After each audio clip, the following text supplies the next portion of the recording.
नमस्कार दोस्तों, पाथफाइंडर में आप सभी का स्वागत है। मैं हूं डॉक्टर महिपाल सिंह राठौड़ और इस वीडियो में मैं आपके साथ चर्चा करने वाला हूं कि किस प्रकार से आपको यूपीएससी 2024 की तैयारी करनी है। अगर आप एक एस्पिरेंट है जिसने अभी तैयारी शुरू करी है, you are a new aspirant, बिल्कुल अभी अभी फ्रेश कॉलेज से निकलकर आए हैं, तैयारी की सोच रहे हैं, या फिर अभी अभी फर्स्ट ईयर में गए हैं, स्कूल पास आउट किया है और सोचा है कि अपना अच्छा करियर बनाने के लिए, अच्छा भविष्य बनाने के लिए एक आईएएस अधिकारी के रूप में आप देश की सेवा करना चाहेंगे और बहुत ही तरक्की करना चाहेंगे, तो आप बिल्कुल सही जगह पर आ गए हैं। You are at the correct place. यहां पर मैं आपको बताऊंगा कि यूपीएससी की तैयारी स्क्रैच से, जीरो से कैसे करनी है। तो ये वीडियो मैं उन छात्रों के लिए या उन एस्पिरेंट्स के लिए बना रहा हूं जिनको यूपीएससी के बारे में कोई आइडिया नहीं है। अभी बस इतना पता है कि आईएएस बनते हैं, एक एग्जाम देकर, प्रीलिम्स मेंस 2 स्टेज होती है एग्जाम की, दैट्स ऑल। उसके आगे की पूरी जानकारी, कैसे तैयारी करनी है, कौन सी किताब पढ़नी है, कहां से पढ़ना है, किस तरह से पढ़ना है, कोचिंग लेनी है कि नहीं लेनी है, यह भी बताऊंगा। वर्किंग एस्पिरेंट है तो कैसे तैयारी करनी है, यह भी बताऊंगा। तो ये वीडियो उन सभी के लिए बहुत ही फायदेमंद होने वाला है जो अभी अभी प्रिपरेशन के दौरान अपनी स्टार्ट कर रहे हैं, प्रिपरेशन की स्टार्टिंग वाले फेज में। ये मेरे बारे में कुछ बेसिक जानकारी है। मेरा नाम है डॉक्टर महिपाल सिंह राठौड़। मैं हिस्ट्री, पॉलिटी और करंट अफेयर्स पढ़ाता हूं, 8 साल से पढ़ा रहा हूं और यूपीएससी के कई छात्रों को पढ़ा चुका हूं। एसएससी, सीडीएस, कई एग्जाम हमारे स्टूडेंट्स पढ़ के पास कर लेते हैं। और अगर आप मुझसे जुड़ना चाहते हैं तो टेलीग्राम चैनल पर आप जुड़ सकते हैं पाथफाइंडर के, और मेरे अपने टेलीग्राम चैनल पर, दोनों ही जगह पर आप हमसे जुड़कर लेक्चर के अपडेट्स और पीडीएफ को प्राप्त कर सकते हैं। दोस्तों, जिस पाथफाइंडर चैनल पर इस वक्त आप ये वीडियो देख रहे हैं वो अनअकैडमी ग्रुप का एक पार्ट है और अनअकैडमी की तरफ से 2022 के एग्जाम में 333 सिलेक्शंस टोटल आए हैं और इनमें से हम बिल्कुल स्पेसिफाई करके आपको बताते हैं कि कौन से हमारे टॉपर्स हैं जो केवल इंटरव्यू प्रोग्राम से जुड़े थे। तो लगभग 130 ऐसे छात्र हैं जो हमारे केवल इंटरव्यू प्रोग्राम से थे, बाकी 200 छात्र अनअकैडमी प्लेटफॉर्म पर पढ़े हैं। यूट्यूब चैनल नहीं, प्लेटफॉर्म की बात कर रहा हूं, वहां से पढ़कर उन्होंने रैंक्स हासिल करी है। तो पहली बात तो यहां पर हम सीरियस पढ़ाई करवाते हैं और इसी सीरियस पढ़ाई का नतीजा है कि ऑलमोस्ट 1/3 रिजल्ट हमारे इंस्टीट्यूट से निकला है एंड जिसमें से 200 students have been a part of the Unacademy learning platform. ये जो रैंकर्स हैं जिनके नाम आपको यहां दिख रहे हैं, इनके इंटरव्यूज भी आपको हमारे चैनल्स पर दिख जाएंगे। You can find their interviews on Pathfinder as well as the other channels जो हमारे ग्रुप का हिस्सा हैं।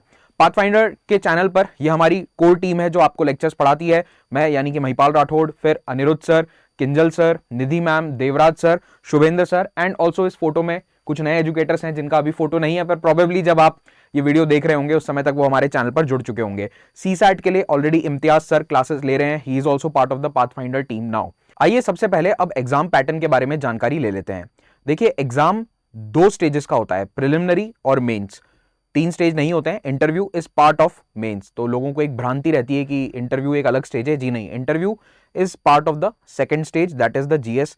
मेंस उसका ही हिस्सा है। आगे बताऊंगा कैसे। अभी प्रिलिमिनरी को देख लो। प्रिलिमिनरी स्टेज, जिसको आमतौर पर भाषा में प्रीलिम्स कहा जाता है, उसमें 2 पेपर आते हैं। Paper 1 is your GS, general studies, जिसमें हिस्ट्री, ज्योग्राफी, इकोनॉमी, पॉलिटी, इस तरह के सारे सब्जेक्ट्स के सवाल आपसे पूछे जाते हैं। टोटल 100 क्वेश्चंस आते हैं। Every question carries 2 marks. 200 number का पेपर है और यह आपकी कट ऑफ तय करता है। इसमें से अगर आप 90, 100, 110 मार्क्स लेकर आते हैं तो आपका कट ऑफ यूजुअली आराम से क्लियर हो जाएगा। पिछले कुछ सालों की जो कट ऑफ चल रही है वो भी आगे कुछ मिनट में आपको पता चल जाएगी। 2 घंटे के इस जीएस पेपर के बाद में आपको आना होता है सीसैट का पेपर सॉल्व करने के लिए। सीसैट में टोटल 80 क्वेश्चंस आते हैं और ये भी 200 मार्क्स कैरी करते हैं, लेकिन ये वाला पेपर क्वालिफाइंग है। तो यूपीएससी प्रीलिम्स में जो 2 पेपर हैं उनमें से एक से आपकी कट ऑफ तय होती है, that is the GS paper 1, इसीलिए हम उसको अक्सर जीएस पेपर या जीएस 1 भी कह देते हैं। और जो दूसरा पेपर है वो है CSAT, civil services aptitude test, जिसमें English, reasoning, mathematics, basic concept इस तरह के पूछे जाते हैं। तो याद रखिए, केवल जीएस का पेपर आपके कट ऑफ को डिसाइड करता है। अगर आप इसमें 100 मार्क्स के आसपास स्कोर कर रहे हैं तो पिछले 2-3 साल का जो ट्रेंड है उसके अनुसार कट ऑफ के ऊपर रह जाएंगे।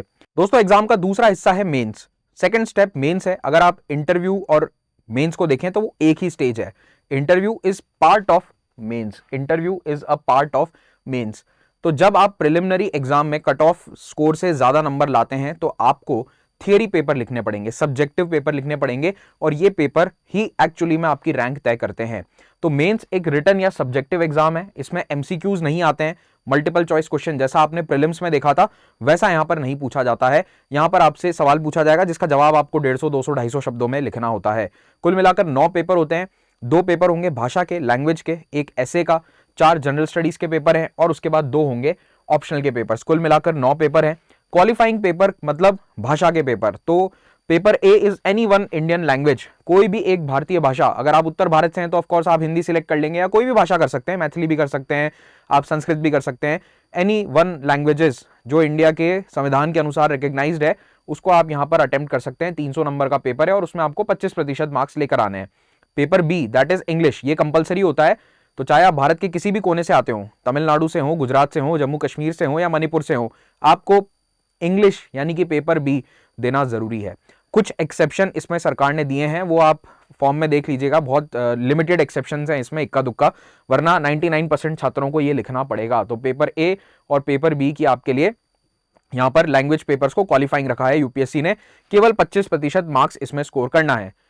तो ऐसा नहीं कि इसे पढ़ना नहीं है, इसे भी हमें पढ़ना है, लेकिन फाइनल कट ऑफ में इसका कैलकुलेशन नहीं होता है। ठीक है, फाइनल कट ऑफ से मेरा क्या मतलब है, जब मेंस की कट ऑफ निकलती है तो इसको कैलकुलेट नहीं किया जाएगा। ठीक है, तो ये पेपर्स कितने मार्क्स के होते हैं आइए देख लेते हैं। तो लैंग्वेज पेपर 300 मार्क्स के हैं, सारे पेपर 3 घंटे के होते हैं। तो लैंग्वेज पेपर कंपलसरी, और उसके बाद English 300, then we have essay that is for 250 marks, और फिर 4 जीएस के पेपर हैं जो 250 नंबर के होते हैं। तो इस तरह से ये कुल मिलाकर हो गए 1000 मार्क्स के। ऐसे को अगर आप जोड़ लो तो 1250। उसके बाद आता है ऑप्शनल सब्जेक्ट। तो ऑप्शनल सब्जेक्ट में आपसे यूपीएससी उम्मीद करता है कि ग्रेजुएट लेवल की आपको नॉलेज होनी चाहिए। मान लीजिए आपने सिलेक्ट किया हिस्ट्री एज एन ऑप्शनल, या ज्योग्राफी, या कुछ भी मेडिकल साइंस आपने ऑप्शनल सिलेक्ट किया, तो उसमें आपको आपके कॉलेज के स्तर की ग्रेजुएट लेवल की नॉलेज होनी चाहिए। तो ऑप्शनल सब्जेक्ट में थोड़ी डीप स्टडी करनी पड़ती है। क्लियर? तो ऑप्शनल के जो क्वेश्चन पेपर हैं ये भी 250 नंबर के होते हैं, पेपर 1 एंड पेपर 2। तो कुल मिलाकर ये सब कुछ अगर आप मिलाकर देखें तो 1000 is for GS, then 1250, then 1500, 1750, 1750 नंबर इस तरह से जुड़कर आपके मेंस की कट ऑफ को तय करेंगे। लेकिन याद रखिए अभी ये 1750 इंटरव्यू कॉल के लिए हैं। तो इस 1750 में से आप गेस कीजिए कि कट ऑफ किसके आसपास चलता है।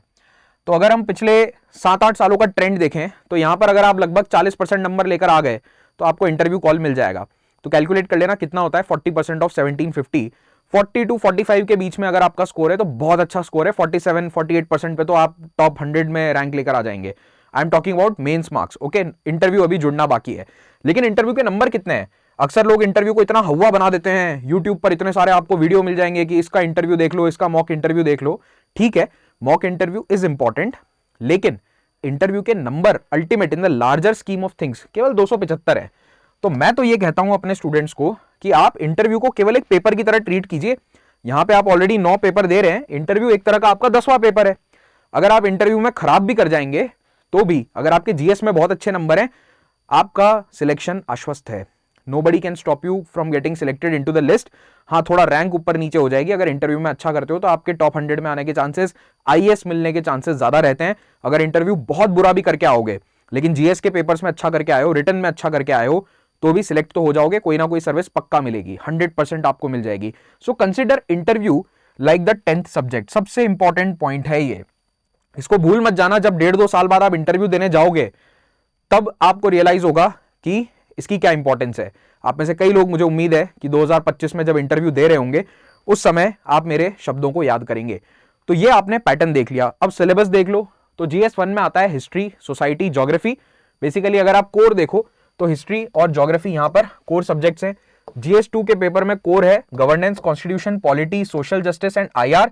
तो ये वाला पेपर मेनली पॉलिटी के पॉइंट ऑफ व्यू से इंपॉर्टेंट है। आईआर भी इसी में आता है। जीएस 3 में economic development, technology, biodiversity and internal security.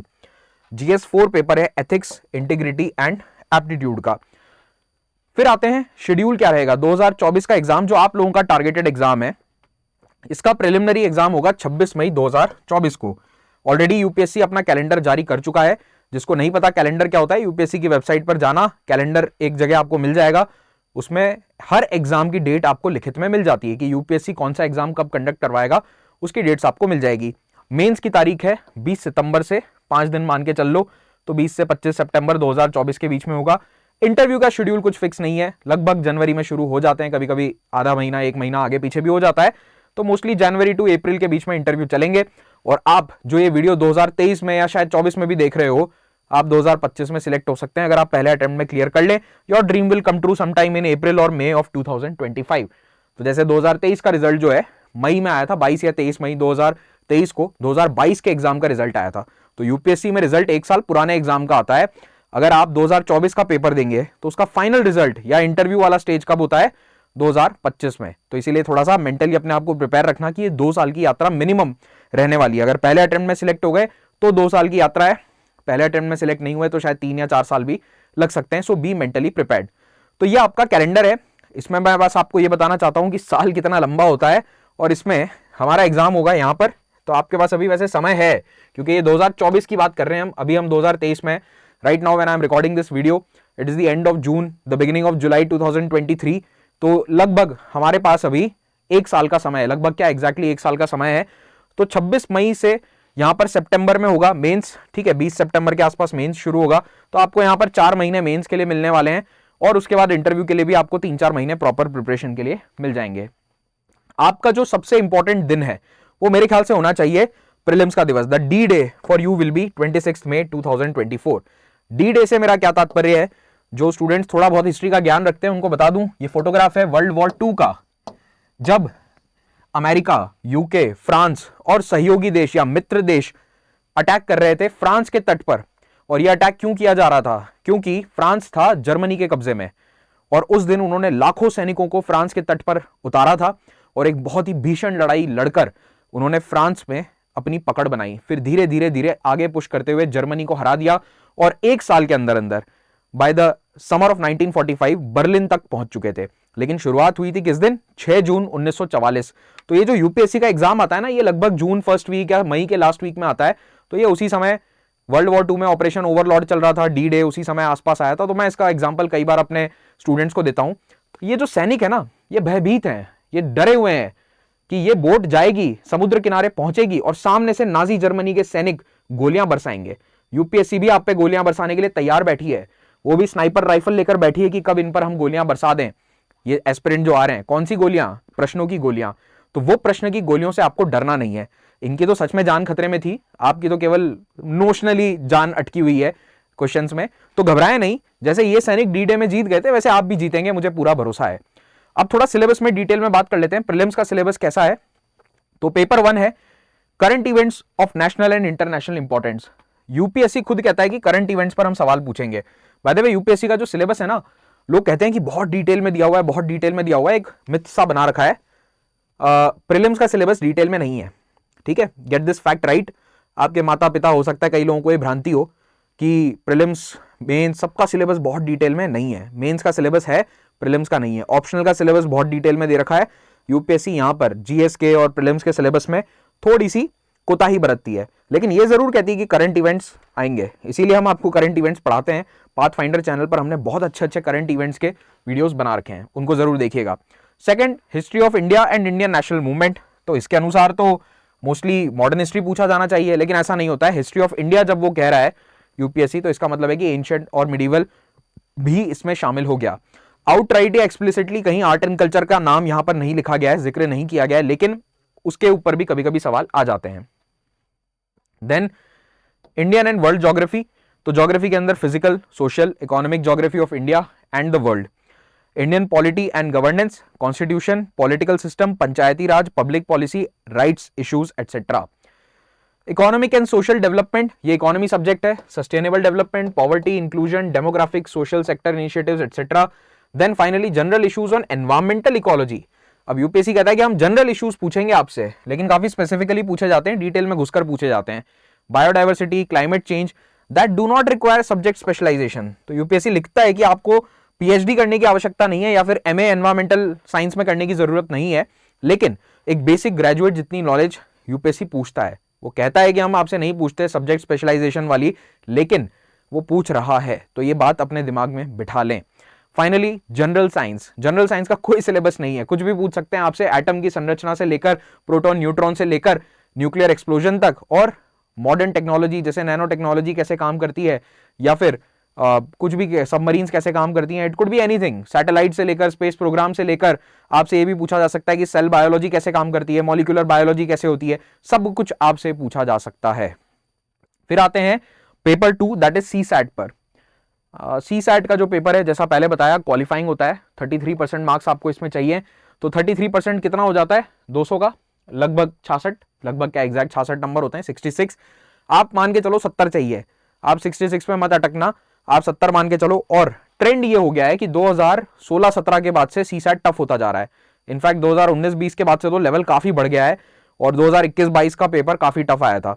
इसीलिए मैं अभी से आप लोगों को चेतावनी दे रहा हूं कि सीसैट में कोताही मत बरतना, क्योंकि ये क्वालिफाइंग है तो कई लोग इसे सीरियसली नहीं लेते। उनको लगता है कि हम आराम से इसे कर लेंगे, इजीली हमारा ये पेपर निकल जाएगा, लेकिन इजीली निकलता नहीं है।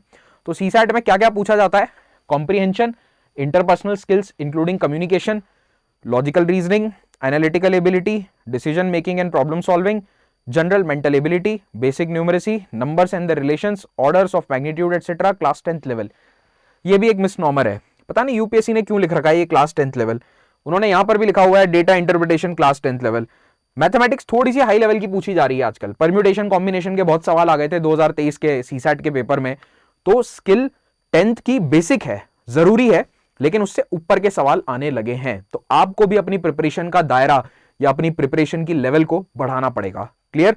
लेकिन सिलेबस ये है और इसमें चाहिए हमें केवल 66 मार्क्स, दैट्स इट। अब 2024 की प्रिपरेशन अप्रोच की बात करते हैं। सबसे पहली और जरूरी बात कि आप इनमें से कौन से अभ्यर्थी हैं वो तय कर लो।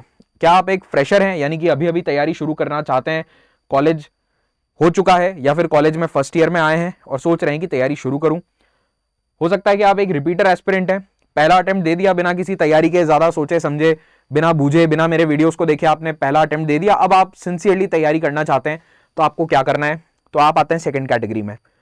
तीसरी कैटेगरी है वर्किंग एस्पिरेंट की, जो लोग जॉब कर रहे हैं और एग्जाम क्रैक करके आईएएस अधिकारी बनना चाहते हैं। तो इन तीनों के लिए थोड़ी सी अप्रोच डिफरेंट रहती है।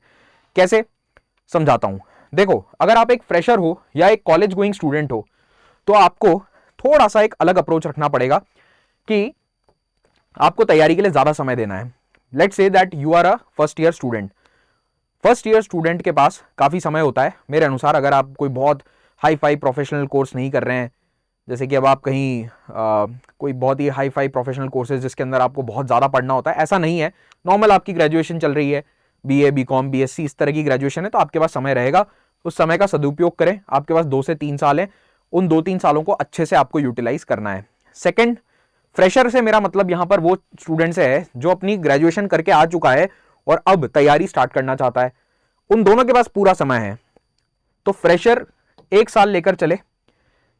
वो स्टूडेंट जो कॉलेज पास आउट कर चुका है उसको 1 साल अपना फ्री रखना चाहिए। अगर उसे फुल टाइम अटेम्प्ट देना है, 1 साल, सिर्फ 1 साल पूरी तैयारी को देना है। जॉब मत करो उस समय, कहीं और एंगेजमेंट अपना मत रखो, घर परिवार के कामों में इतना उलझो मत। 1 साल अपने आप को फ्री कर दो।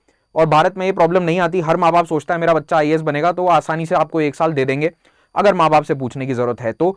अगर आप खुद एक वर्किंग एस्पिरेंट है और आपको किसी से कुछ पूछने की आवश्यकता नहीं है, तो आपको भी तैयारी करनी पड़ेगी, लेकिन आप अपना शेड्यूल टाइट मत रखिए। देखिए, जो फुल टाइम तैयारी कर रहा है उसको 8 से 10 महीने लगते हैं।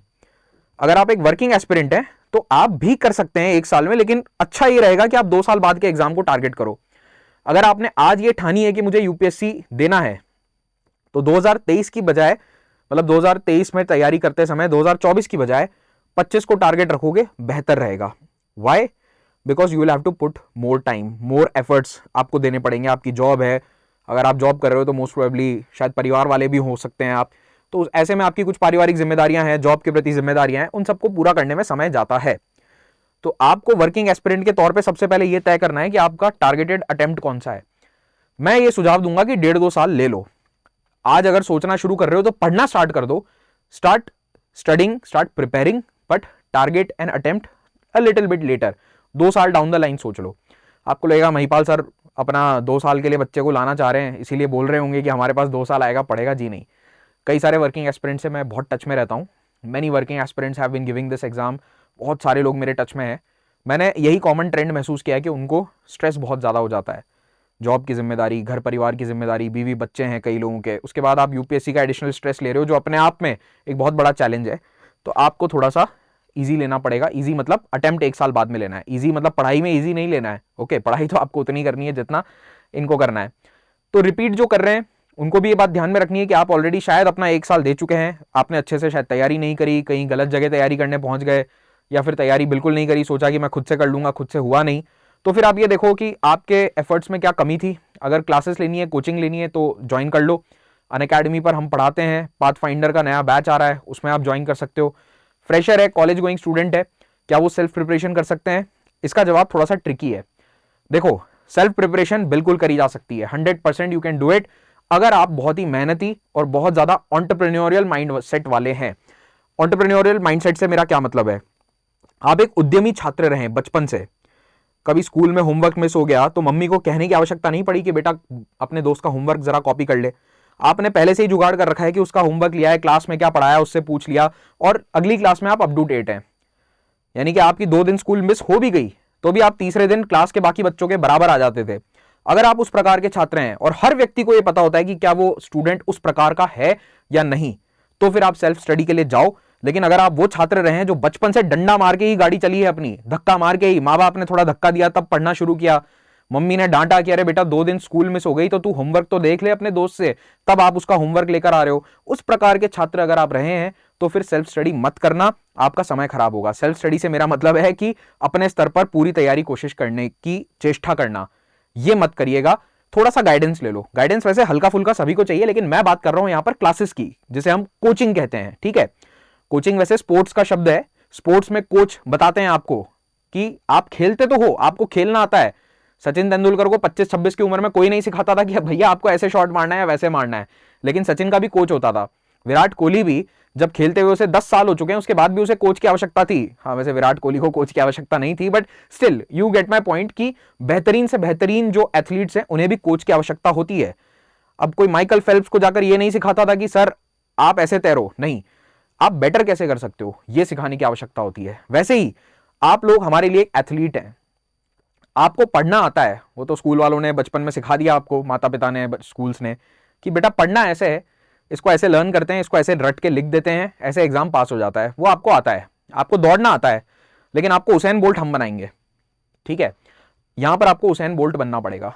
You need to know how to run, how to get a good start, technicalities क्या होती हैं, कब टर्न करना है, कब स्लो दौड़ना है, कब तेज दौड़ना है, वो सब एक टीचर या मेंटोर बताता है। तो अगर आपके पास कोई सीनियर मेंटोर, कोई एस्पिरेंट सिलेक्टेड है, कोई आपके ऐसे भैया हैं आपके आस पड़ोस में जिन्होंने 3-4 मेंस दे रखे हैं, उनको सब कुछ मालूम है और वो आपको गाइड करने के लिए तैयार हैं, ये भी एक इंपॉर्टेंट पॉइंट है। लोग सोचते हैं मेरे भैया हैं, उन्होंने यूपीएससी दे रखा है, उनसे बात करके हो जाएगा मेरा। अरे भैया आपको डे टू डे गाइड करने के लिए तैयार हैं या नहीं, ये भी पूछ लेना पहले उनसे, फिर तय करना कि उनके भरोसे रहना है या फिर किसी और टीचर के भरोसे या मेंटोर के भरोसे। तो वो सब आपके पास सुविधा है। आप उद्यमी छात्र रहे हैं, एंटरप्रेन्योरियल स्किल सेट या माइंडसेट आपका है कि आप खुद से बहुत कुछ कर सकते हैं। यूट्यूब पे सब जगह से ढूंढकर, लेक्चर्स को रेगुलरली बैठकर देखकर, नोट्स बनाकर, मॉक टेस्ट देकर फिर आप एग्जाम में जाकर सिलेक्ट हो सकते हैं, then you can go for self study. वरना प्रॉब्लम क्या आएगी, चाहे सेल्फ स्टडी आप बहुत इंटेलिजेंट हो, लेकिन अगर आप में एक रूटीन वाला फैक्टर नहीं है कि आप डेली सुबह उठ के 10 बजे क्लासेस देख लें, तो फिर आपको प्रॉब्लम आएगी। Then you should go for a classes. ठीक है, तो आपके ऊपर है, आपको तय करना है। सेल्फ स्टडी डेफिनेटली पॉसिबल है, बहुत सारे स्टूडेंट्स ने सेल्फ स्टडी के माध्यम से पास किया है, लेकिन ये भी एक सच्चाई है कि ज्यादातर कैंडिडेट जो यूपीएससी में सिलेक्ट हुए हैं उन्होंने कभी ना कभी, किसी ना किसी समय अपने करियर में या तैयारी के समय में कोचिंग ली होती है। ठीक है, कई लोग बताते नहीं है लेकिन ली होती है, हमें पता चल जाता है। ऐसा भी हो चुका है कि क्लास में बच्चे को देखा था, वो बाद में सिलेक्ट हो गया, वो इंटरव्यू में बोल रहा है कि मैंने तो कहीं से कोचिंग नहीं ली। पर ठीक है, चलो अब सिलेक्ट हो जाते हैं तो हम भी बधाई दे देते हैं। तो देखिए, बिगिनिंग में आपको भी कुछ रिसर्च करना है। जैसे आप इस वीडियो को देख रहे हैं तो आई एम श्योर कि आप रिसर्च वाले स्टेज पे हैं। पैटर्न क्या है, रिगर्स क्या है, स्ट्रैटेजी सेशन देखिए, हमारे पाथफाइंडर चैनल पर हमने बहुत सारे स्ट्रैटेजी सेशंस बनाए। एक एक सब्जेक्ट का अलग अलग सेशन आपको मिल जाएगा कि हिस्ट्री की तैयारी कैसे करें, ज्योग्राफी की कैसे करें, पॉलिटी की कैसे करें, वो सारे सेशंस आपको मिल जाएंगे। टॉपर्स के भी बहुत सारे इंटरव्यू है, उनको देखिए। फिर एक अपना कंड्यूसिव एनवायरनमेंट बनाइए, ये बहुत जरूरी है। इसका क्या मतलब है, अगले 1-2 साल एक ऐसी जगह पकड़ लो जहां पर आप रह सको, जहां आपके पैसे का, कोई खर्चे का टेंशन नहीं है। मान लीजिए कि आप अपने घर में रह रहे हैं तो एक अपना कमरा फिक्स कर लो, ये मेरा पढ़ाई का कमरा है, यहाँ पर कोई भी बिना पूछे, बिना नॉक किए नहीं आएगा। या फिर अगर मान लीजिए कि आप जाके रहना चाह रहे हैं किसी बड़े शहर में, महानगर, जैसे कि दिल्ली हो गया, प्रयागराज हो गया, हैदराबाद है, तो इन शहरों में भी ये फिगर आउट कर लो कि क्या मैं कमरे का किराया, मैस का खाना, उसका पैसा दे सकता हूं या नहीं। क्या मेरे माता पिता, क्या मेरे भैया, दीदी, कोई भी आपके परिवार का सदस्य आपको फाइनेंशियली सपोर्ट करने को तैयार है या नहीं। अगर है तो बहुत अच्छी बात है। सजेस्ट तो मैं यही करूंगा कि 1 साल कंप्लीटली प्रिपरेशन को देना चाहिए विदाउट डूइंग एनी जॉब और एनीथिंग एल्स। 1 साल बस, इससे ज्यादा मैं सजेस्ट नहीं करता हूं। फिर आप कुछ काम धंधा करिए, थोड़ा सा जॉब वॉब करिए, वो जरूरी हो जाता है। बिल्कुल खाली नहीं बैठना चाहिए। देश की जीडीपी हमें पहुंचानी है 5 ट्रिलियन 10 ट्रिलियन, तो आप खाली बैठेंगे तो कैसे पहुंचेगी। ठीक है, तो कुछ ना कुछ आप करिए after 1 year, but for 1 year try to prepare completely on your own time. बिना कोई काम किए। उसके लिए आपको फाइनेंशियल सपोर्ट चाहिए, तो फाइनेंशियल सपोर्ट आपको फिगर आउट करना है, मैं नहीं बता सकता। किसी के माँ बाप बहुत अमीर हैं, कह रहे हैं बेटा लगा दे 2 साल 3 साल 4 साल, तो लगाओ, आपकी मर्जी है, आपका घर आपका पैसा, मैं कुछ नहीं कहने वाला। लेकिन अगर आप एक निम्न मध्यम वर्ग से, लोअर मिडिल क्लास से आने वाले व्यक्ति हैं, या बहुत ही गरीब परिवार से आने वाले व्यक्ति हैं, जिसके माता पिता उम्मीद रखते हैं कि हमारा लड़का या लड़की 21 साल का होते ही या 18 साल का होते ही कमाकर घर में कुछ 4 पैसे लाना शुरू करेगा, तो फिर खाली बैठकर यूपीएससी की प्रिपरेशन मत करना। वर्किंग एस्पिरेंट के तौर पे कर सकते हो, आपको समय शायद 1 साल की बजाय 2 साल लगेगा प्रिपरेशन में, दैट्स ऑल। ठीक है, तो आप 22 की जगह 23 की उम्र में एग्जाम दे दोगे, इससे ज्यादा फर्क नहीं पड़ने वाला है। तो आप अपनी परिस्थितियों को एनालाइज करिए और यह तय करिए कि क्या हमारे पास फाइनेंशियल रिसोर्सेज हैं कि हम बिल्कुल कंप्लीटली बिना कोई काम किए सिर्फ प्रिपरेशन करें या नहीं। ये पहले फिगर आउट करना, इसके लिए वेट मत करना, और अपना कंड्यूसिव एनवायरनमेंट बना लो। मान लो आप वर्किंग एस्पिरेंट भी रहेंगे तो भी अपना एक स्टडी डेस्क, एक टेबल चेयर अलग कमरे में रखने की कोशिश करो। जहां आपका बेडरूम है, जहां पर आप परिवार के साथ रहते हैं, उससे थोड़ा सा वो अलग होना चाहिए ताकि डिस्टर्बेंस ना हो।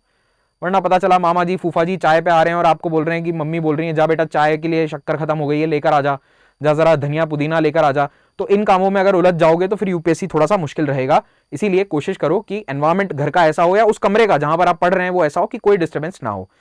उसके अलावा फाइनली आपको बुक्स और स्टडी मटेरियल लेकर आना है, एंड लेट अस बिगिन, यात्रा को शुरू करते हैं। फिर यात्रा का एक और पड़ाव है, ऑप्शनल सिलेक्शन। ऑप्शनल का चयन कैसे करें? ऑप्शनल का चयन काफी कॉम्प्लेक्स है, इतना ईजी नहीं है। ऑप्शनल के लिए सबसे बेस्ट मैं ये कहता हूं कि जो आपका ग्रेजुएशन सब्जेक्ट है या आपका बैकग्राउंड है उसी को ले लो। आपने कर रखी है बीएससी इन केमिस्ट्री, आप केमिस्ट्री को अपना ऑप्शनल ले लो। आपने कर रखी है बीएससी जूलॉजी या बॉटनी, उसको अपना ऑप्शनल ले लो। आप मेडिकल साइंस के छात्र हैं, डॉक्टर हैं, मेडिकल साइंस ऑप्शनल लीजिए। समस्या आती है इंजीनियर्स को। इंजीनियर्स को मैं ये सजेस्ट करूंगा कि आप कोई भी एक ऐसा सब्जेक्ट जो ह्यूमैनिटीज का है, for example sociology, history, anthropology, इनमें से कोई एक सिलेक्ट कर लीजिए। एक बार उसके लिए सिलेबस देखिए, ये देखिए कि आपका इंटरेस्ट है या नहीं। आंख बंद करके सोशियोलॉजी मत उठा लेना, आंख बंद करके फिलोसॉफी मत ले लेना। पहले थोड़ा सा किताबों के कंटेंट को देख लो, 1 या 2 किताब आप खरीद सकते हैं मार्केट से, नहीं तो ऑनलाइन वीडियोस देख लीजिए, सबसे बेहतर है। जाकर फिलोसॉफी के वीडियो सर्च कर लो, हिस्ट्री के वीडियो सर्च कर लो, आपको इंटरेस्ट आ रहा है उसमें तो फिर आप उस सब्जेक्ट को कंटिन्यू करिए। उसके प्रीवियस ईयर पेपर को देखिए, क्वेश्चंस को एनालाइज करिए, आपको पता चलेगा कि किस तरह के सवाल आते हैं, क्या आपसे एक्सपेक्टेड है। और फिर मटेरियल आपके आसपास होना चाहिए। हालांकि ये आजकल इतना बड़ा इशू नहीं है, मटेरियल मिल जाते हैं, तो material availability is not an issue in 2023 और 24। ऑनलाइन आपको लगभग सारा मटेरियल मिल जाएगा, ठीक है, ऑनलाइन तो सब कुछ मिल जाता है। फाइनली आपको अपना ऑप्शनल अक्टूबर तक सिलेक्ट कर लेना है। क्यों? क्योंकि अक्टूबर में सिलेक्ट करोगे तब उसकी तैयारी शुरू करोगे, उसको पढ़ना या फिर कहीं से कोचिंग लेना स्टार्ट करोगे, तो अक्टूबर, नवंबर, दिसंबर, जनवरी तक आपकी क्लासेस खत्म होंगी। अमूमन 3 से 4 महीने लग जाते हैं ऑप्शनल को एक बार पढ़ने में। तो एक बार आपका ऑप्शनल तैयार हो जाना चाहिए, मिनिमम एक बार बिफोर प्रीलिम्स, कम से कम 3 या 4 महीने प्रीलिम्स के पहले तक आपका ऑप्शनल हो जाना चाहिए। इसीलिए अक्टूबर इज द डेडलाइन। अच्छा होगा कि इसको अगस्त सितंबर में पढ़ना स्टार्ट कर दो और दिवाली के आसपास तक या जैसे नवंबर या दिसंबर तक ऑप्शनल को एक बार पूरा पढ़ डालो। फिर बात करते हैं प्रीलिम्स की। तो देखिए प्रीलिम्स में आपको कुछ मॉक टेस्ट देने पड़ेंगे, तो एक टेस्ट सीरीज ज्वाइन करनी होगी आपको। ये होगा सब तैयारी के बाद। तो मॉक टेस्ट देने हैं, 30 दिन आपको सीसैट के लिए देने हैं अगले 1 साल में, क्योंकि सीसैट कहने को केवल क्वालिफाइंग है, but CSAT is very very important. अच्छे अच्छे छात्रों का जो इंजीनियरिंग बैकग्राउंड से आते हैं, जो मैथमेटिक्स बैकग्राउंड से आते हैं, उनका सीसैट नहीं निकलता। अंग्रेजी काफी टफ होती जा रही है, जो हिंदी माध्यम का छात्र है उसको भी बहुत ध्यान रखना है कि सीसैट की तैयारी अच्छे से करनी है। फिर करंट अफेयर्स का रिवीजन प्रॉपर्ली करना है, वो बताऊंगा आगे कैसे। एक टाइम टेबल बनाना है स्टैटिक पोर्शन को रिवाइज करने के लिए, एंड मेंस की आंसर राइटिंग करनी है। तो ये आपके कुछ क्रूशियल पॉइंट्स हैं जो आपको टिक ऑफ करने हैं। अगर आपने इन 5 पर चेक लगा दिया, 1 साल बाद अगर आप मुझे मिलते हैं और कहते हैं कि सर मैंने मॉक टेस्ट दे दिए 30, सर मैंने सीसैट के लिए 30 दिन तैयारी कर ली, करंट अफेयर्स को रिवाइज कर लिया 2 साल के, और टाइम टेबल के अनुसार स्टैटिक का रिवीजन कर लिया, और आंसर राइटिंग भी कर ली, अगर आपने ये 5 चीजें कर ली और आपका सिलेक्शन नहीं हुआ, तो आप जहां कहेंगे भारत में आपको मैं घुमाने ले जाऊंगा। हाँ सिंसियरली, लेकिन ये 5 काम होने चाहिए। आप कहिए मुझे कि सर कश्मीर जाना है घूमने, टिकट कटा दो, मैं कटा के दे दूंगा, बट ये 5 काम आपने करे हैं, उसके बाद आपका सिलेक्शन नहीं हुआ है, तो फिर मेरे पास आकर ये बात कहिएगा, ठीक है। आगे बढ़ते हैं। तो देखिए अब थोड़ा कट ऑफ बता देता हूं। तो यूपीएससी प्रीलिम्स की कट ऑफ पिछले कुछ सालों से डाउनवर्ड ट्रेंड की तरफ जा रही है। 2017 की कट ऑफ 105, फिर 98, 98, 92.5, 87.5, एंड 2022 की कट ऑफ जो अभी जब मैं वीडियो रिकॉर्ड कर रहा हूं तो 10 दिन पहले ही आई है, 88.2। तो ये प्रीलिम्स की कट ऑफ है। 200 में से 88 नंबर, परसेंटेज वाइज कितना हो गया ये?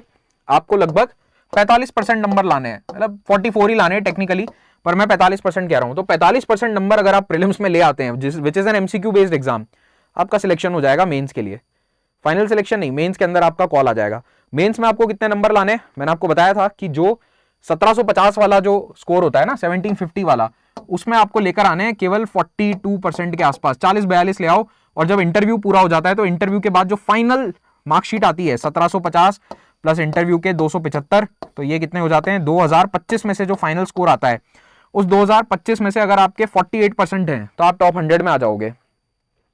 ठीक है, अगर आप वहां पर 2025 में से अगर 1000 प्लस स्कोर कर रहे हैं तो टॉप 100 200 में आने की संभावना बहुत अच्छी है। थोड़ा बहुत ऊपर नीचे हो जाता है 20-30 नंबर, लेकिन अगर आप एवरेज ऑन एन एवरेज 45% ले आए तो सिलेक्शन तो तय है। क्योंकि अगर आप पिछले 5-6 सालों का कट ऑफ देखोगे तो वो 44, 46, 45, 46.5 वही रहा है। वो मैंने यहाँ पर लगाया नहीं है क्योंकि उसके अंदर कट ऑफ में भी काफ़ी वो हो जाता है, जैसे कि मेंस और उसके बाद इंटरव्यू वाला स्कोर, तो वो इसलिए मैंने यहाँ पर नहीं लगाया। बट मैं बता रहा हूँ वैसे ही आपको कि 45 to 48% is the score that you require. Okay, तो ये स्कोर अगर आपने कर लिया तो आपका सिलेक्शन तय है। कुल मिला के लाने कितने, 50% अगर ले आए तो दोनों एग्जाम में टॉप कर जाओगे, रैंक 1 आ जाएगी। अगर 50% लेकर आ गए तो 55% मान लो, चलो ठीक है। If you get 55% marks you will be all India rank 1।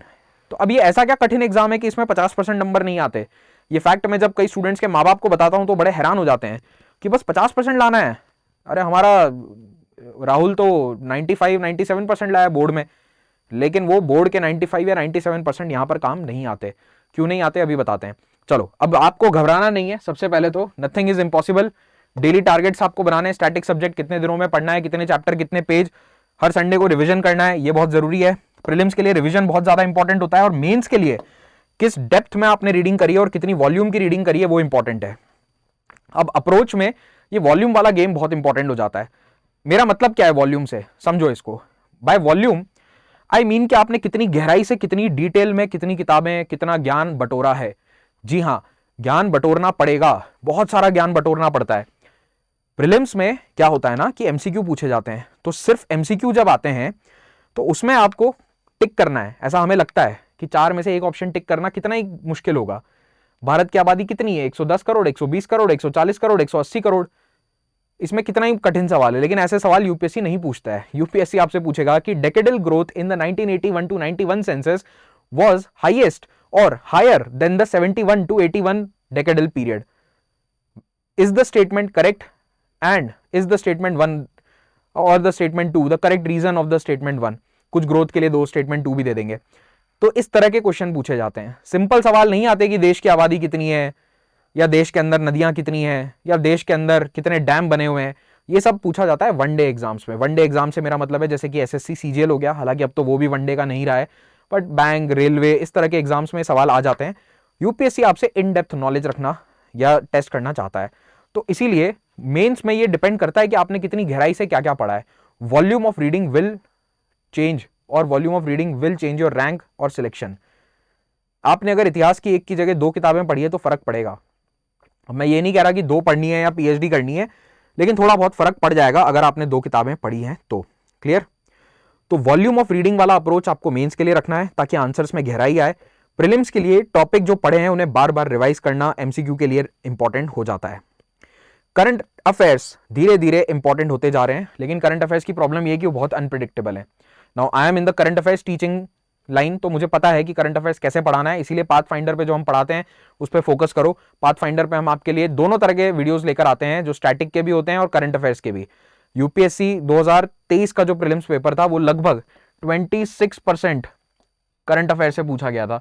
26% current affair वाला पोर्शन था, 74% स्टैटिक था।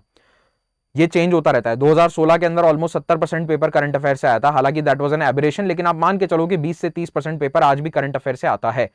करंट अफेयर से मेरा ये मतलब है कि कई टॉपिक ऐसे भी होते हैं जो हैं प्योरली स्टैटिक के, लेकिन उनमें करंट अफेयर्स का तड़का लगा दिया गया है, तो आप प्योरली स्टैटिक से उसका आंसर नहीं निकाल पाओगे। थोड़ी सी करंट की नॉलेज आपको जरूरी है। तो पाथ फाइंडर के वीडियोस आपके लिए इसमें बहुत फायदेमंद होंगे। जो 2023 के पेपर का एनालिसिस देखना चाहते हैं उसको आप हमारे चैनल पर जाकर देख लीजिए, सर्च करिएगा पाथ फाइंडर प्रीलिम्स 2023 एनालिसिस। उस वीडियो में मैंने बताया है कि कैसे हमारे वीडियोस जिन्होंने देखे हैं तो उससे कैसे क्वेश्चन लिंक होकर आए हैं। तो वो वीडियो पूरा देखिए, 4 घंटे का एनालिसिस है, उसको शांति से बैठकर देखो, वो बहुत इंपॉर्टेंट है। क्लियर? अब दोस्तों, इससे पहले कि मैं आपको प्रीलिम्स और मेंस की पूरी बुक लिस्ट के बारे में बताऊं, मैं आपको ये भी बताना चाहता हूं कि हम यानी कि पाथ फाइंडर की टीम IAS 2024 के लिए देश का सबसे अफोर्डेबल बैच लेकर आए हैं, जो आप केवल 8,000 रुपए में अवेल कर सकते हैं। फॉर 8,000 रुपीज आपको हम 8 महीने तक पूरा यूपीएससी का सिलेबस करवाने वाले हैं।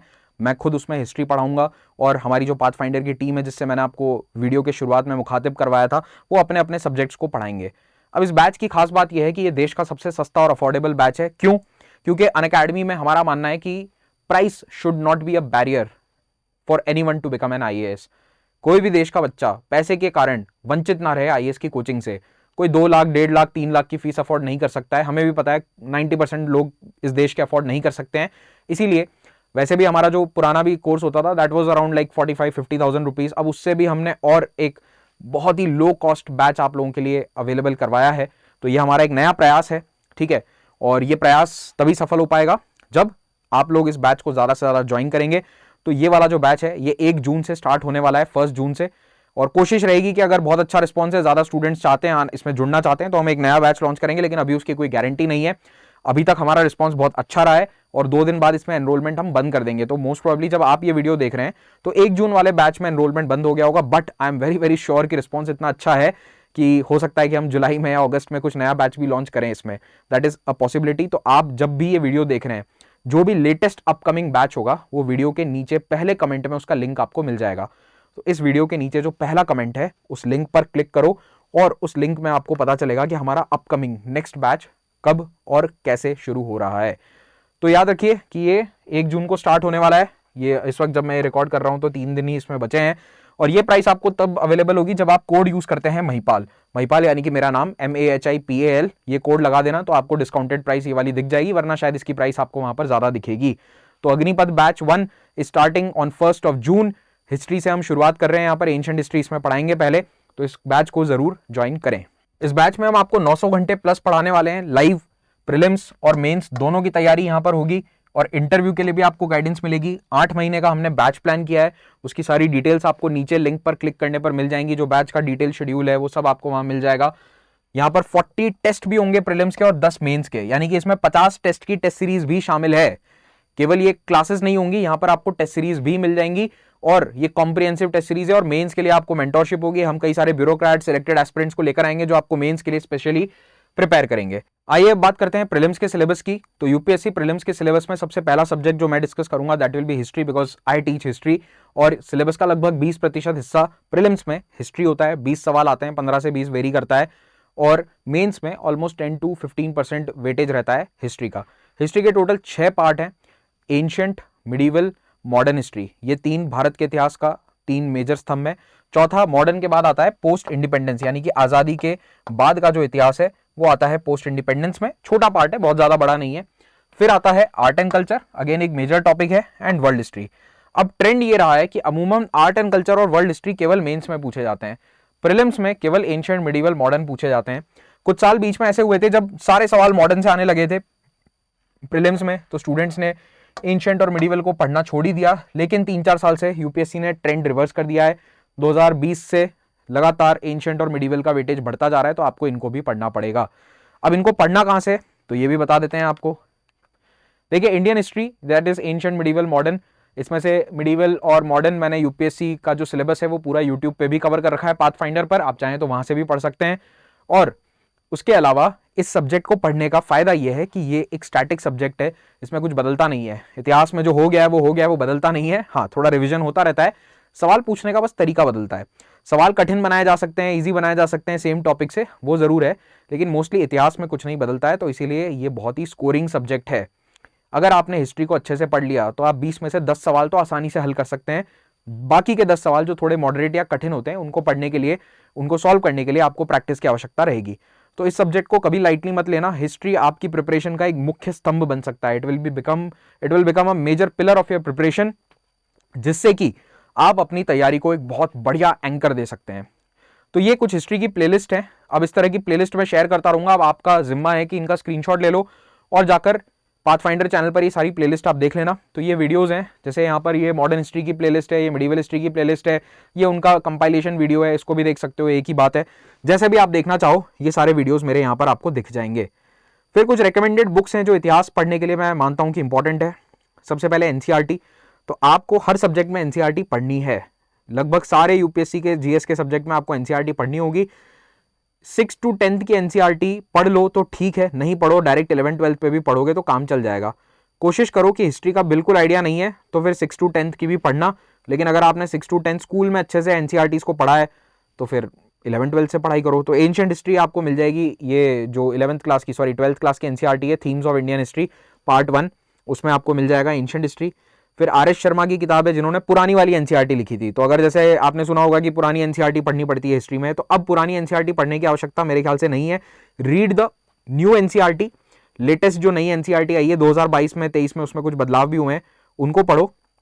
साथ में आर.एस. शर्मा को पढ़ लो। आर.एस. शर्मा की किताब जो है अपडेटेड वाली लेना, पुरानी माता पिता की मत उठा लेना। कई सारे स्टूडेंट देखता हूँ आर.एस. शर्मा की 1970s या 80s वाली किताब पढ़ते हैं, वो अपडेटेड नहीं है, उसमें बहुत से बदलाव हुए हैं। जो लेटेस्ट एडिशन है आर.एस. शर्मा की किताब का, उसको पढ़ना। ये पुराने एनसीईआरटी के ऑथर हैं। आर.एस. शर्मा ने ही पुरानी 80 और 90 के दशक में जो एनसीईआरटी चलती थी, जो एनसीईआरटी के द्वारा चलाई जाती थी, कभी स्कूलों में पढ़ाई जाती थी, वो इन्होंने ही लिखी है। ठीक है, अब इन्होंने अपनी किताब लिख दी, उसमें सेम मटेरियल है जो पुरानी एनसीईआरटी में था, वो इस किताब में आपको मिल जाएगा। ठीक है, कुछ एक्सकेवेशंस बीबी लाल की किताब है, how deep are the roots of Indian civilisation, इसमें आपको मिलेंगे, लेकिन आपको केवल ये रेफरेंस के लिए इस्तेमाल करनी है। इसको तो मैं इनफैक्ट कहूंगा कि खरीद कर पढ़ना थोड़ा सा नुकसानदायक हो सकता है अगर आपके पास 6-7 महीने हैं। हाँ, 2 साल का टाइम है तो इसको खरीद लो, फिर पढ़ लेना। That's a very good book. और इसमें क्या है कि आर्कियोलॉजिकल एक्सकेवेशन के बारे में काफी कुछ लिखा हुआ है। तो ये बीबी लाल ASI यानी कि आर्कियोलॉजिकल सर्वे ऑफ इंडिया के वो अधिकारी हैं जिन्होंने कई इंपॉर्टेंट खुदाइयों में अपना योगदान दिया है। फॉर एग्जाम्पल जो अयोध्या एक्सकेवेशन हुआ था उसमें भी ये शामिल थे। क्लियर। इसमें जो कंक्लूजन्स है ना, उन पे ज्यादा फोकस मत करना, कंक्लूजन चेंज होते रहते हैं। ठीक है, कंक्लूजन जो है वो हिस्टोरियंस अपने हिसाब से कई सारे अलग अलग करते हैं, तो वो आपको एनसीईआरटी वाले ही मानने हैं। एनसीईआरटी के अंदर 12th क्लास की जो किताब है themes of Indian history part 2, वो मिडीवल हिस्ट्री को कवर करती है, यहाँ से आप पढ़ सकते हो। फिर उसके बाद पुरानी एनसीईआरटी लिखी थी सतीश चंद्रा ने, तो अभी भी मैं यही सजेस्ट करता हूं कि सतीश चंद्रा की किताब एंड न्यू एनसीईआरटी, इन दो को पढ़ना चाहिए। कॉम्बिनेशन ये रखो। पुरानी एनसीईआरटी पे ज्यादा फोकस मत करना, मिलती भी नहीं है पुरानी एनसीईआरटी हर कहीं पर। वैसे जेरोक्स वगैरह आपको बड़े शहरों में मिल जाएगी उसकी, लेकिन वो मत पढ़ो। मैं तो ये कहूंगा कि नई एनसीईआरटी पढ़ो, उसमें कुछ नए फैक्ट्स और टिडबिट्स हैं, they will be very much useful. ठीक है, तो सतीश चंद्रा की किताब पढ़नी है। अब सतीश चंद्रा की 3 किताबें आती है। ठीक है, there are 3 books. First is medieval India part 1, ये आपको नहीं पढ़नी है, ऑप्शनल वालों के लिए होती है। फिर आती है मिडीवल इंडिया पार्ट 2, तो उन्होंने सल्तनत टाइम पीरियड और मुगल टाइम पीरियड पे 2 किताबें लिखी हुई है। आपको क्या करना है, एक इनकी कॉमन किताब भी आती है जिसकी फोटो अभी मुझे नहीं मिली, तो इसीलिए मैं यहाँ पर नहीं लगा रहा हूँ। तो ये किताब नहीं पढ़नी है, पढ़ लो तो कोई नुकसान नहीं है, ऑप्शनल हिस्ट्री है तो पढ़ना ही पड़ेगा। लेकिन एक इन्होंने दोनों को मिलाकर कॉमन किताब लिखी हुई है, तो सतीश चंद्रा की एक किताब आती है जो मिडीवल हिस्ट्री की कॉमन किताब है, उसको भी आप पढ़ सकते हो। ठीक है, चलो। और ये नहीं पढ़नी है तो फिर आप मेरे लेक्चर्स देख सकते हैं, दोनों में से कोई भी काम जो आप चाहें। उसके बाद दोस्तों मॉडर्न हिस्ट्री आपको कवर करना है क्लास 12th की इस एनसीईआरटी से, themes in Indian history part 3। लेकिन एनसीईआरटी केवल सफिशिएंट नहीं है। अगर एनसीईआरटी सफिशिएंट होती यूपीएससी एग्जाम के लिए तो हर 12th क्लास का स्टूडेंट इस एग्जाम को आसानी से पास कर सकता था। There are some additional books और sources that you have to refer, और वही सोर्सेज मैं बीच बीच में आपको बता रहा हूं, जैसे आर.एस. शर्मा की किताब या सतीश चंद्रा की किताब। वैसे ही मॉडर्न हिस्ट्री आपको पढ़नी है, स्पेक्ट्रम नाम की एक किताब आती है।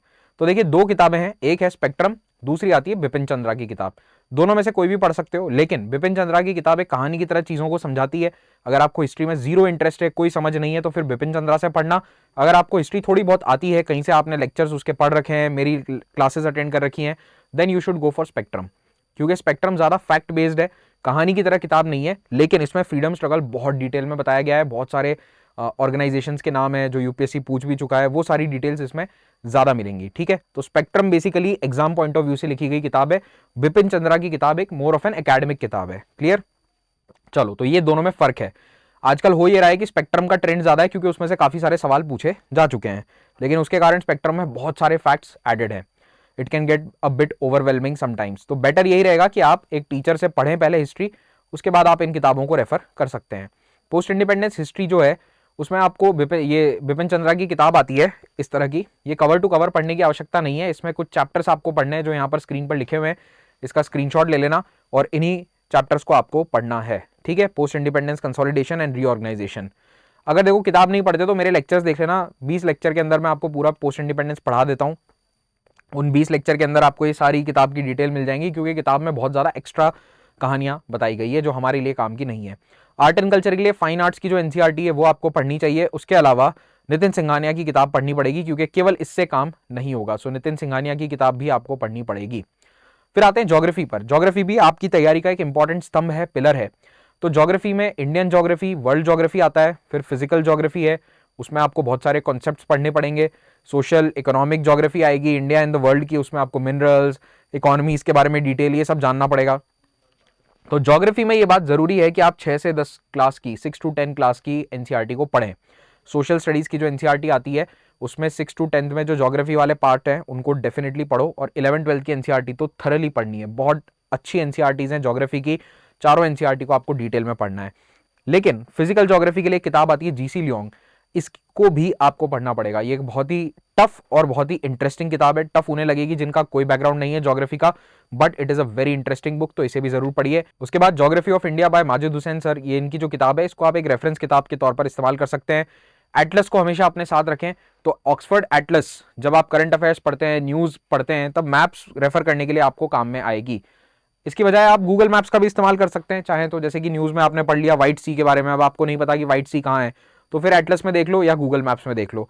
हमने ज्योग्राफी पाथफाइंडर चैनल पर पढ़ाया हुआ है, तो जो सेल्फ स्टडी कर रहे हैं उनके लिए मैं पूरा साथ साथ में बताता जा रहा हूँ, ठीक है। ऐसा नहीं कि हमने अपना कोर्स बता दिया आपको कि अग्निपथ बैच में आप ज्वाइन कीजिए, तो इसका मतलब ये नहीं कि यूट्यूब पे हम पढ़ाते नहीं। हमने यूट्यूब पे लगभग पूरा ही फ्री में पढ़ाया हुआ है, आप इसको भी देख सकते हैं। तो अनिरुद्ध सर हमारे ज्योग्राफी के फैकल्टी हैं, एनवायरमेंट के फैकल्टी किंजल सर हैं, तो आप देख सकते हैं इनकी पूरी प्लेलिस्ट आपको यहाँ पर मिल जाएगी।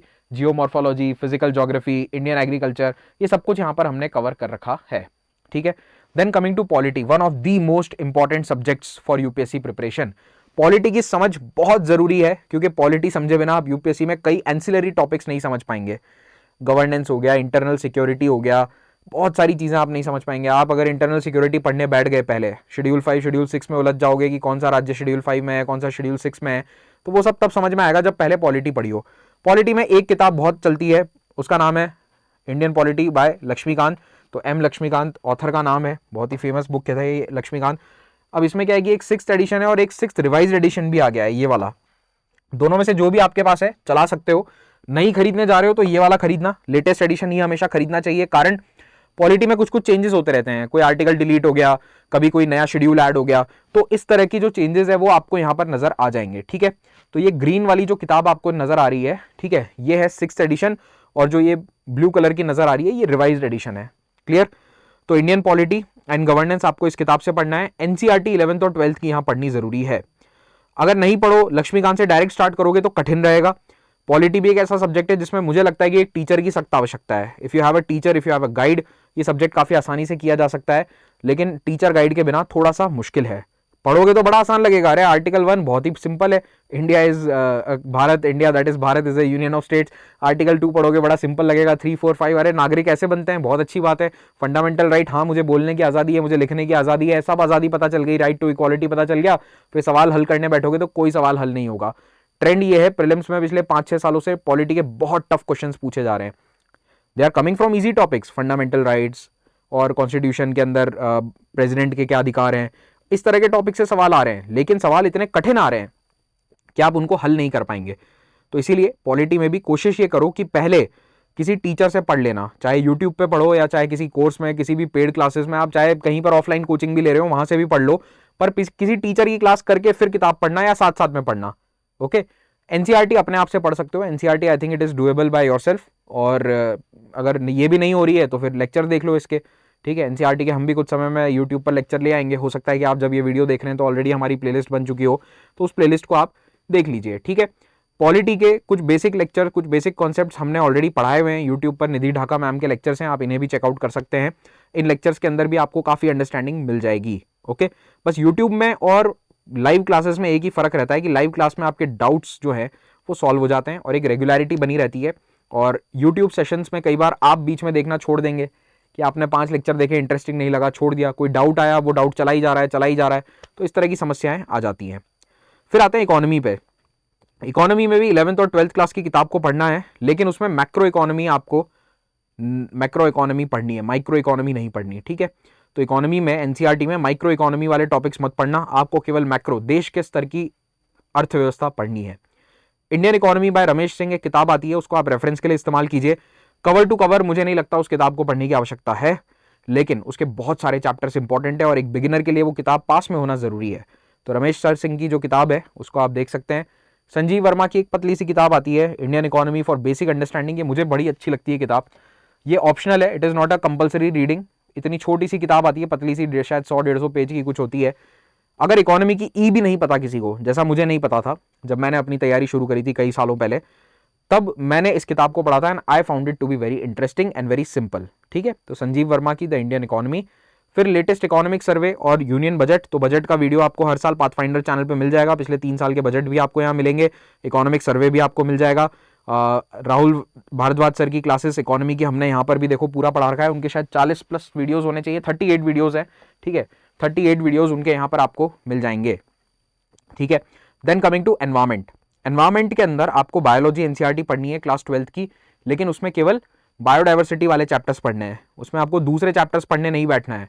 जैसे कि अब एनिमल क्लासिफिकेशन जैसे टॉपिक्स हैं वो सब आपको नहीं पढ़ने हैं। ऑल द एंसिलरी टॉपिक्स जो बायोलॉजी के कोर टॉपिक्स हैं वो नहीं पढ़ने हैं, हमें केवल एनवायरमेंट के बायोडाइवर्सिटी वाले 3-4 चैप्टर हैं वो पढ़ना है। Shankar IAS is a good book, ये भी किताब है। डॉक्टर खुल्लर की भी एक किताब चलती है एनवायरमेंट में, दैट इज ऑल्सो गुड। लेकिन सबसे इंपॉर्टेंट वही बता रहा हूं, किसी किताब से आजकल कोई सवाल नहीं आ रहा है, खास करके 2023 में कोई सवाल नहीं आया, सारे सवाल करंट अफेयर से आए हैं एनवायरमेंट में। तो यहाँ पर भी ट्रेंड चेंज हो रहा है, आज से 5 साल पहले तक ऐसा नहीं था, 2017-18 तक इन किताबों से सीधे सवाल आ जाते थे। अब मैं ये नहीं कह रहा कि आपको एनसीईआरटी या फिर किताबें पढ़नी नहीं है, आपको देखो बेसिक लेक्चर जो है वो पढ़ने पड़ेंगे, देखने पड़ेंगे। तो हमारे जो एनवायरमेंट के फैकल्टी हैं किंजल सर, उन्होंने एनवायरमेंट इकोलॉजी पाथफाइंडर पर पूरा पढ़ाया हुआ है, तो इन लेक्चर्स को आप देखिए, ये आपकी बेसिक अंडरस्टैंडिंग डेवलप करेंगे। लेकिन जो करंट अफेयर्स के वीडियोस हैं उनको भी देखना पड़ेगा, क्योंकि सवाल उनसे आ रहे हैं, लेकिन वो करंट अफेयर समझ में नहीं आएगा जब तक स्टैटिक नहीं पढ़ा है। तो ये समस्या का समाधान आपको करना पड़ेगा। इसीलिए प्रिपरेशन 2 लेयर में होती है। First layer that is your ground level, जब आप अपनी इमारत की नींव बना रहे हैं और उसके ऊपर आपकी तैयारी की पूरी इमारत खड़ी होगी, 10 मंजिल की, 20 मंजिल की, जितनी आप मजबूत रखेंगे नींव, उतनी ऊंची इमारत आपकी खड़ी होगी, उतनी जल्दी आप यूपीएससी में सिलेक्शन पा जाएंगे। तो किंजल सर की ये 2 प्लेलिस्ट है, environment ecology and environmental organisation, दोनों पाथफाइंडर पर है, इन्हें आप जरूर देखिए। फिर आते हैं साइंस पर। साइंस में 6 to 10 की एनसीईआरटीज पढ़नी है। करंट अफेयर्स यहाँ पर भी सबसे इंपॉर्टेंट है, क्योंकि साइंस का कोई डिफाइंड सिलेबस नहीं है, कहीं से भी कुछ भी सवाल आ जाता है साइंस में। यस, यूपीएससी इतना अनप्रेडिक्टेबल है। अक्सर कई टॉपर्स को आपने कहते हुए सुना होगा कि सिलेबस बहुत डिफाइंड है, बहुत डिफाइंड है। तो देखिए, एनवायरमेंट में, साइंस में डिफाइंड नहीं है। They ask anything under the sun, yes this is the reality. थोड़ा बहुत चलिए मान लीजिए हिस्ट्री पॉलिटी में फिर भी डिफाइंड है, ज्योग्राफी में डिफाइंड है, बट साइंस और एनवायरमेंट में जो ट्रेंड चल रहा है पिछले 4-5 सालों का प्रीलिम्स का, उसके अनुसार कुछ भी कहीं से भी कितनी भी डेप्थ में पूछ रहे हैं, but they are all topics mostly from current affairs. इसीलिए हमने भी कुछ बेसिक अंडरस्टैंडिंग के जो साइंस एंड टेक के वीडियोस हैं वो हमारे चैनल पर बना रखे हैं। इस प्लेलिस्ट को आप देख सकते हैं, साइंस एंड टेक की प्लेलिस्ट है, और मैं टाइम टाइम पर साइंस के वीडियोस बनाता रहता हूं। अनिरुद्ध सर, किंजल सर ये भी बनाते हैं। तो हमारे चैनल पर आपको करंट अफेयर्स के टॉपिक्स साइंस के काफ़ी सारे देखने को मिल जाएंगे। कठिन कठिन टॉपिक्स भी हमने पढ़ाए हैं। फॉर एग्जाम्पल जैसे ये म्यूऑन G2 एनॉमली है, ये आपको शायद ही कहीं पर पढ़ने को मिला होगा, लेकिन इसको आप हमारे चैनल पर पढ़ सकते हैं।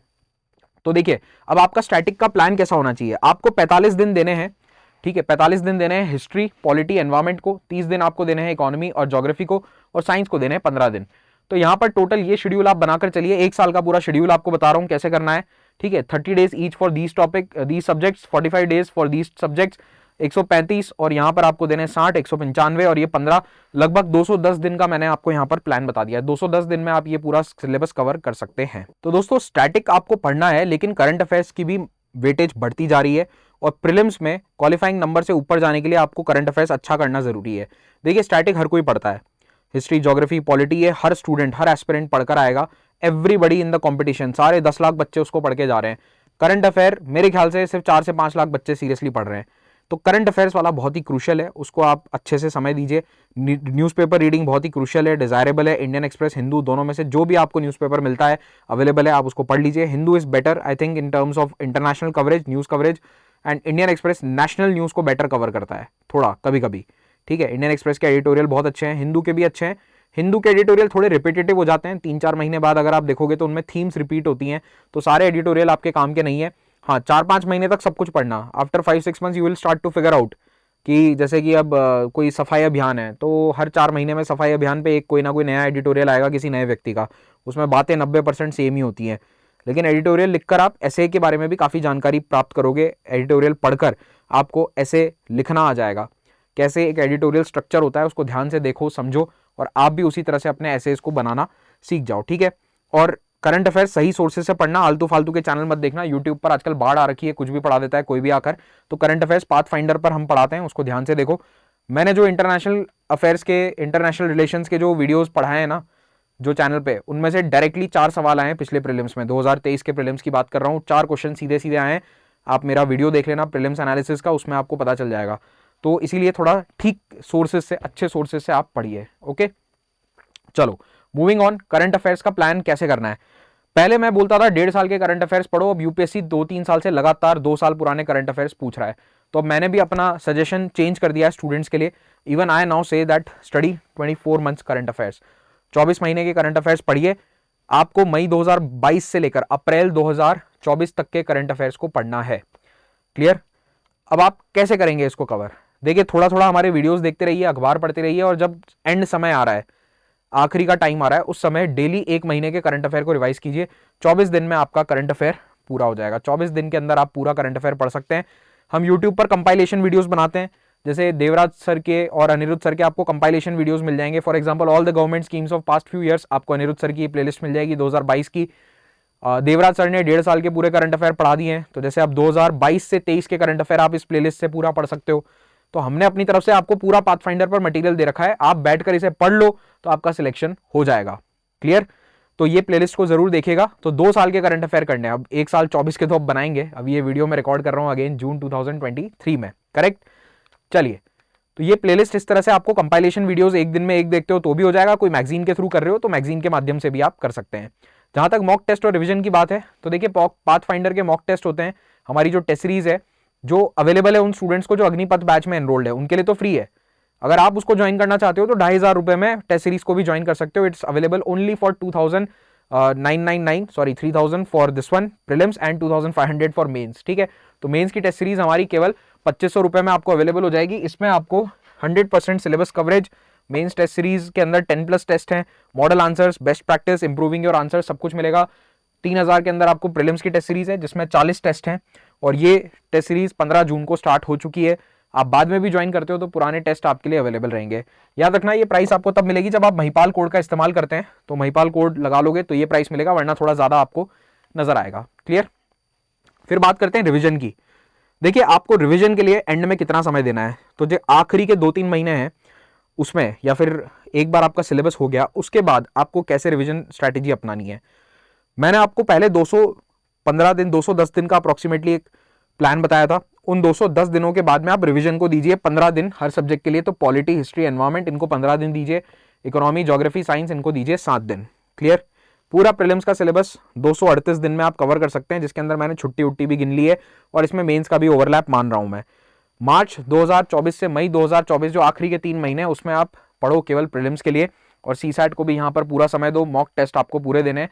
तो आखिरी के 3-4 महीने में आपका सारा फोकस मॉक टेस्ट पर होना चाहिए, ओके। चलो मूविंग ऑन टू मेंस। तो अभी तक मैंने प्रीलिम्स के बारे में डिस्कस किया। यूपीएससी मेंस में कुछ एडिशनल टॉपिक्स होते हैं, और उन एडिशनल टॉपिक्स में क्या क्या पढ़ना है वो आपको बता देते हैं। तो देखिए GS1 में आता है Indian heritage, culture, history, geography of the world and society.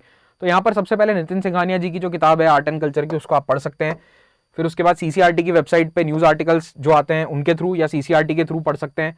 World history के लिए नॉर्मल लो पढ़ो, अगर आपके पास 2 साल हैं, 25 या 26 को टारगेट कर रहे हो तो नॉर्मल लो पढ़ना, वरना पाथ फाइंडर पे वर्ल्ड हिस्ट्री सीरीज अपलोड होगी जून के महीने में, उसको आप देख सकते हैं, ठीक है। वर्ल्ड हिस्ट्री के सारे टॉपिक पाथ फाइंडर पर मैं पढ़ा रहा हूँ। Post independence history NCERT class 12th जिसका नाम है politics in India after independence, 9th और 10th की NCERT India in contemporary world and India since independence bye Bipin Chandra. इस किताब के सिलेक्टिव चैप्टर्स जैसे मैंने आपको बताया ये आपको पढ़ने हैं, गॉट इट। नॉर्मल लो याद रखना आपको केवल तब पढ़नी है जब आपके पास बहुत सारा समय है, वरना मत पढ़ना। मैं सजेस्ट करता हूं कि अगर कोई 24 की तैयारी कर रहा है तो मत ही पढ़ो, बेटर है कि आप मेरे वीडियोस देख लो, वहीं से आपको वर्ल्ड हिस्ट्री की समझ पूरी मिल जाएगी। फिर इंडियन हिस्ट्री के अंदर स्पेक्ट्रम पहले ही बता चुका हूं आपको। स्पेक्ट्रम के अलावा यहाँ बिपिन चंद्रा प्ले में आती है, क्योंकि यहाँ पर आपको एनालिटिकल चीजें लिखनी पड़ेगी, और जब आपको लिखना है तो सब्जेक्टिव में क्या होता है, सब्जेक्टिव में आपको वो किताबें मदद करती हैं जिनमें सब्जेक्टिवली चीजों को लिखा गया है। तो जैसे बिपिन चंद्रा जो है that is much more subjective book, तो बिपिन चंद्रा यहाँ पर आपको थोड़ी सी हेल्प कर देगी अगर आपने पढ़ी है तो। ठीक है, तो फ्रीडम स्ट्रगल बहुत इंपॉर्टेंट है, post independence, consolidation, reorganisation, that is also very important. फिर हिस्ट्री ऑफ द वर्ल्ड के अंदर ये टॉपिक्स आते हैं, industrial revolution, world war, Italy Germany का बनना, colonisation, decolonisation, political philosophies like communism, capitalism etcetera, और वर्ल्ड वॉर वाला जो पूरा पोर्शन है, यूएन बनना, ये सब टॉपिक्स आपको यूट्यूब पर मेरे द्वारा पढ़ाए गए हैं, मिल जाएंगे, आप सर्च करोगे, नहीं तो एक पूरी सीरीज फिर से मैं अपलोड अभी करने वाला हूँ। एनसीईआरटी क्लास 11th, ये भी वर्ल्ड हिस्ट्री को कवर करती है, थोड़ा ये ऑफ बीट टॉपिक्स को पढ़ाती है, इसलिए मैं बहुत ज़्यादा इसका फैन नहीं हूँ। कारण क्या है, ये 11th-12th के बच्चों के लिए लिखी गई है, यूपीएससी एस्पिरेंट्स के लिए किताब नहीं लिखी गई है। इसमें कुछ गलत नहीं है, ये बहुत अच्छे से लिखा गया है, बहुत इंटरेस्टिंग किताब है, लेकिन इसमें क्या है ना, ऐसा बताया जा रहा है कि चार्ल्स लिंडबर्ग के बारे में बता दिया कि चार्ल्स लिंडबर्ग सबसे पहले अटलांटिक ओशन को क्रॉस करके प्लेन लेकर गया था। अब हमें उससे कोई लेना देना नहीं है, वो यूपीएससी कभी नहीं पूछने वाला है। यूपीएससी आपसे पूछेगा जर्मन रीयूनिफिकेशन के बारे में, इटालियन रीयूनिफिकेशन के बारे में, तो वो सब ज़्यादा जानकारी डिटेल में आपको इन किताबों में मिलती है। तो नॉर्मन लॉ जो है ये वर्ल्ड हिस्ट्री को बहुत अच्छे से पढ़ाती है, लेकिन again this a very complex book, बहुत मोटी किताब है, इसीलिए समय हो तो ही इसे पढ़ना है। Then coming to GS2 paper, तो देखिए GS2 के अंदर governance, constitution, polity, social justice, international relations, ये सारे टॉपिक हैं। पॉलिटी ऑलरेडी मैं आपको बता चुका हूं कि लक्ष्मीकांत से पढ़नी है, लेकिन अगर आपके पास समय है, 2025 टारगेट है, तो डीडी बसु को भी सिलेक्टिवली पढ़ो। डीडी बसु के ऊपर कई सारे आपको वीडियो मिल जाएंगे यूट्यूब पर, उन्हें भी आप देख सकते हैं। लक्ष्मीकांत की गवर्नेंस की एक अलग किताब आती है, आजकल वो पढ़नी पड़ेगी, थोड़ी सी मोटी किताब है और एडिशनल किताब है, but you need to read that for governance. Okay, Yojana magazine पूरी पूरी मत पढ़ना, सिलेक्टिवली रीडिंग करनी है, उसमें भी गवर्नेंस के कुछ इंपॉर्टेंट टॉपिक आते हैं, तो वहां से भी आप योजना से भी गवर्नेंस को कवर कर सकते हैं, उसके करंट टॉपिक्स को। क्लियर। सेकंड ARC की रिपोर्ट की समरी जो आपको कई जगह इंटरनेट पर मिल जाएगी, you can read that as well. Then international relations के लिए there is no defined syllabus, लेकिन हमारे बहुत सारे वीडियोस पाथफाइंडर चैनल पर इसको लेकर बने हुए हैं। क्लास 12th की जो एनसीईआरटी आती है पॉलिटिकल साइंस की, वो भी IR की किताब है, उसको भी आप पढ़ सकते हो। इसके अलावा you have to stay updated on contemporary world politics, latest EU और US के बीच में क्या चल रहा है, लेटेस्ट इंडिया चाइना के बीच में क्या चल रहा है, तो आप बहुत सारे न्यूज एनालिसिस देखिए और हमारे पाथफाइंडर के वीडियोस को देखिए। कई सवाल प्रीलिम्स के अंदर सीधे सीधे उठकर हमारे वीडियोस से आए हैं, और अगर किसी को यकीन ना हो तो प्रीलिम्स एनालिसिस का वीडियो देख लेना, उसके अंदर मैंने प्रूफ के साथ बता रखा है कि क्वेश्चन कहां से और कैसे आया। फिर आ जाइए GS3 पेपर पे। अब GS3 पेपर एक काफी खिचड़ी जैसा पेपर है, मुझे ऐसा लगता है, क्योंकि इसमें कई अलग अलग मल्टी डायमेंशनल सब्जेक्ट्स को डाला गया है। खिचड़ी का मतलब ये नहीं कि ये पचाना आसान है, इसकी तैयारी बहुत टिपिकल है, पढ़कर लगता है कि अरे ये तो सब सिंपल है, सिंपल नहीं है, एक एक सब्जेक्ट को आपको अच्छे से कवर करना है। So you need to study technology, economic development, biodiversity, environment, security and disaster management. तो ये सभी टॉपिक्स की अलग अलग वीडियोस या अलग अलग छोटी छोटी किताबें हैं। टेक्नोलॉजी का एज सच कोई डिफाइंड सिलेबस नहीं है। Economic development is part of economy, biodiversity, environment में पहले ही डिस्कस कर चुका हूं कि आपको कहां से पढ़ना है, कैसे पढ़ना है। इंटरनल सिक्योरिटी के लिए अशोक कुमार IPS ऑफिसर की एक किताब आती है, this is a very good book, ये अपडेट हो गई है, इसका लेटेस्ट एडिशन पढ़ लेना, तो इंटरनल सिक्योरिटी यहां से हो जाएगा।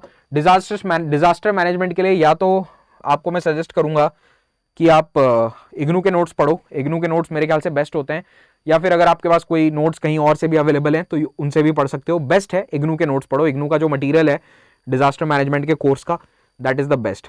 कोई भी सब्जेक्ट में अगर आपको कभी कोई डाउट हो, गो टू इग्नूज वेबसाइट, वहां पे सारा उनका स्टडी मटेरियल फ्री में अवेलेबल है, you can just download it and go through the PDFs। Clear.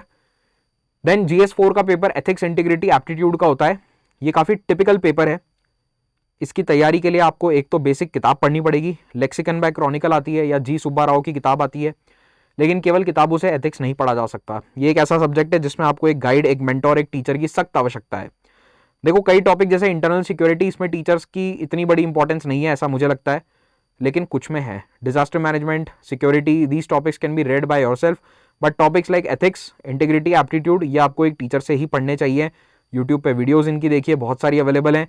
Case studies आपको कवर करनी चाहिए, और अगर ज़्यादा नहीं समझ में आ रहा है तो हमारा कोर्स ज्वाइन कर लेना, उसमें हम पढ़ा रहे हैं आपको एथिक्स पूरा डिटेल में, और ये पाथफाइंडर के अग्निपथ बैच में हो रहा है, दिस इज ऑल्सो इंक्लूडेड। ठीक है, मेंस का भी पढ़ा रहे हैं, प्रीलिम्स के अलावा मेंस का भी उसमें पढ़ाया जाएगा, तो वहां पर आपको डिटेल इसकी मिल जाएगी। ओके, अब देखिए जो हिंदी माध्यम के छात्र हैं उनके लिए भी हम एक कोर्स लेकर आए। तो हिंदी माध्यम के छात्रों के लिए 8,000 रुपए में, सेम वही 8,000 रुपीज प्राइस में 900 घंटे प्लस की लाइव क्लासेस का एक बैच रहेगा। ये बैच शुरू हो जाएगा जुलाई में। Okay, this will start in around 15th of July. इसका नाम है पाथफाइंडर बोध बैच। ठीक है, तो इसको जरूर ज्वाइन करें अगर आप हिंदी माध्यम से। सेम यहाँ पर भी 900 घंटे की लाइव क्लास है, प्रीलिम्स मेंस इंटरव्यू तीनों की व्यापक तैयारी, प्रीलिम्स के लिए 40 टेस्ट, मेंस के लिए 10 टेस्ट और free mentorship for mains and interview guidance programme आपके लिए चालू रहेगा। अब देखिए ऑप्शनल पेपर 1 और पेपर 2 उनकी स्ट्रैटेजी यहां पर डिस्कस नहीं करी जा सकती क्योंकि बहुत सारे ऑप्शनल्स हैं, इतने सारे ऑप्शनल यहां पर कैसे बता दूं। ऑप्शनल के लिए हम अलग अलग स्ट्रैटेजी वीडियोस लेकर आएंगे, तो उसमें आप देख लीजिएगा, जैसे फिलोसफी, ज्योग्राफी, सबके लिए एक स्ट्रैटेजी वीडियो डेफिनेटली रहेगा। इंग्लिश पेपर या फिर आपका जो हिंदी लैंग्वेज या कोई अन्य लैंग्वेज का पेपर है, उसमें पिछले 10 साल के पेपर सॉल्व कर लो, दैट इज गुड इनफ। अगर उसमें भी अगर 20% नंबर आ रहे हैं प्रीवियस ईयर पेपर में, तो चिंता की बात है, पढ़ाई लिखाई करनी पड़ेगी, वरना आपका काम हो जाएगा। ऐसे writing is a very important skill जो धीरे धीरे डेवलप होती है, एक दिन में डेवलप नहीं होगी। तैयारी शुरू कर रहे हो तो पहले 6 महीने कोशिश करो, रीड करो ज़्यादा से ज़्यादा। डे 1 पे ऐसे लिखने मत बैठ जाना, 5-6 महीने यूपीएससी की तैयारी कर ली, उसके बाद ऐसे राइटिंग की प्रैक्टिस करो ताकि धीरे धीरे आपकी राइटिंग डेवलप हो। एडिटोरियल पढ़ने से इसमें बहुत मदद मिलने वाली है, बहुत ज़्यादा मदद मिलेगी। Social issues, pollution, women empowerment, energy, digital India, इस तरह के जो टॉपिक्स हैं जो अक्सर न्यूज़ में रहते हैं, उन पर ऐसे लिखकर ऑलरेडी अपना प्रिपेयर रख सकते हैं आप। तो देखिए मेंस का टाइम टेबल आपको बता देता हूँ। पहले मैंने आपको बताया था कि प्रीलिम्स के लिए आपको कैसे पढ़ना है, तो प्रीलिम्स के साथ साथ आपको मेंस का जीएस सिलेबस भी कवर करना पड़ेगा। तो काफ़ी हद तक तो ओवरलैपिंग ही है, ऑलमोस्ट 60% सिलेबस ओवरलैपिंग है, 40% थोड़ा सा मुझे लगता है मेंस में एक्स्ट्रा है, तो उसको आपको यहाँ पर कवर करना है। Mains GS syllabus 3 months, optional preparation के लिए 2 महीने। अब 2 महीने का मतलब ये नहीं कि ऑप्शनल जब तैयार करो तब 2 महीने कुछ और नहीं पढ़ना है। एक्चुअली आप ऑप्शनल 4-5 महीने में भी तैयार कर सकते हो। मैंने उसको कंडेंस करके 2 महीने माना है कि मान लो वो पूरे 4-5 महीने को हम कंडेंस करके आप एक साथ पढ़ रहे होते तो ऑप्शनल 2 महीने में हो जाना चाहिए। ऐसे mains answer writing 1 month, total 6 month है, 1 महीना रिविजन का। तो ये वाला सारा जो टाइम है ये आपका मेंस के पहले पहले आपको देना है। क्लियर? तो ये साथ में तैयारी कर रहे हैं हम, this is the time table till before prelims.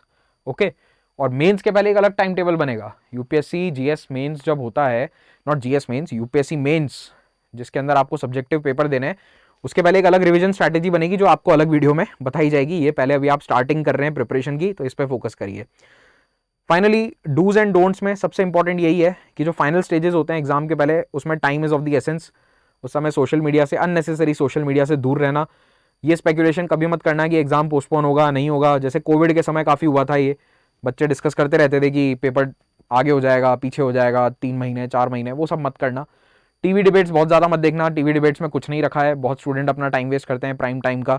TV debates हो गया, बिग बॉस हो गया, आईपीएल हो गया, इन सब में इनको देखना छोड़ दो 2-3 साल के लिए।